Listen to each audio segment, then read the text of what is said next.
গতবার আপনার অষ্ট না, মানে শাকিব খান একটা প্লাস পয়েন্ট ছিল, এবার তো শাকিব খান নাই, তাহলে এবার আপনার প্লাস কি আপনার গল্প, আপনি নিজে, নাকি আপনার সুপারস্টার বলি যায় বলে সিয়া মোহাম্মদ, না আসলে কি আপনার অস্ত্রটা কি দাঁড়াবে?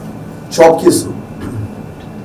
যেমন ধরেন গল্প, দেখেন একটা সিনেমা সবার প্রথম গল্পটা ভালো হতে হয়, এবার গল্পটা ভালো হওয়ার পরে ওই গল্পটাকে ঠিকঠাক নির্মাণটা করতে হয়, দেন একটা গল্প আসলে মানুষ নেয়। সো গল্পটা একদম প্রথম কথাই হচ্ছে গল্পটা খুব সুন্দর একটা গল্প, খুব চমৎকার একটা গল্প, যে গল্পে আপনি আসলে একটা পারিবারিক সম্পর্ক দেখতে পারবেন, আবার একটা অদ্ভুত সুন্দর ক্রেজি প্রেমও দেখতে পারবেন, আবার এক ধরনের নতুন ধারার একটা ভায়োলেন্স ডিজাইনও আপনারা এবার দেখতে পাবেন।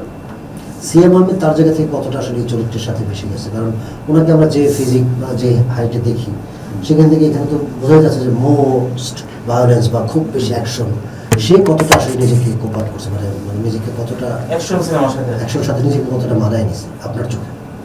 100 মানে আমি যদি বলি 100-এ 100 মানায় নিছে। আমি আমার যেটা এক্সপেকটেশন ছিল তার থেকে সিয়াম ভাই আরো ভালো করছে।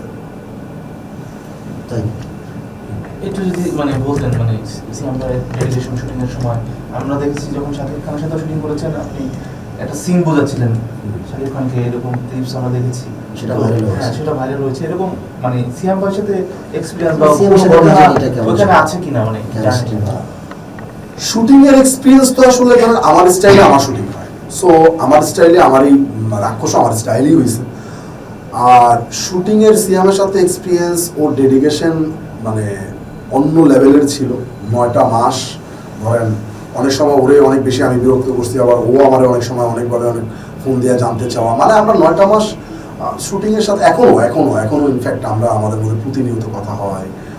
মানে সে ধরেন ভোর 7টায় কল টাইম দিলে 7টায়, রাত 3টা পর্যন্ত 4টা পর্যন্ত শুটিং করতেছি, লোকটার মধ্যে কোনো টায়ার্ডনেস নাই, লোকটা শুটিং করেই যাচ্ছে। আবার এমনও হয়েছে যে শুটিংয়ের জন্য মানে সান ডুবে যাবে, এখন লাঞ্চ ব্রেক দেওয়া যাবে না, লাঞ্চ দরকার না, শুটিং করতে আসছে, প্রচণ্ড পরিমাণ সাপোর্ট দিচ্ছে এবং খুবই ডেডিকেটেড একটা ছিল।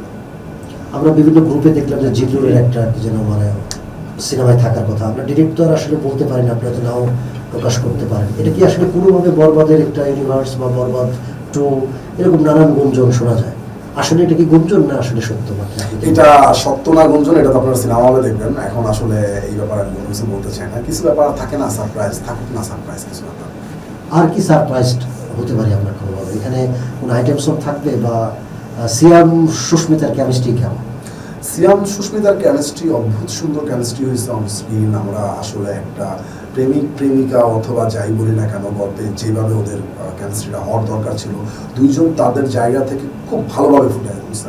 আপনার একবারের জন্য মনে হবে না এটা একটা সিনেমা, আপনার কাছে মনে হবে আপনি একটা রিয়েল লাইফের একটা কিছু দেখতেছেন, অংশ দেখতেছেন। আর কোনো চমক থাকবে অন্য কোনো আইটেম তো থাকবেই, আর চমক তো অবশ্যই আছে। আপনার বরবাদে ছিল, এখানে আসলে কি চমক থাকবে? অনেক ধরনের চমক থাকবে, ভিলেনে চমক পাবেন, কাস্টিং এ চমক পাবেন, গল্পে চমক পাবেন, সবকিছু মিলে ভালো ভালো চমক আছে।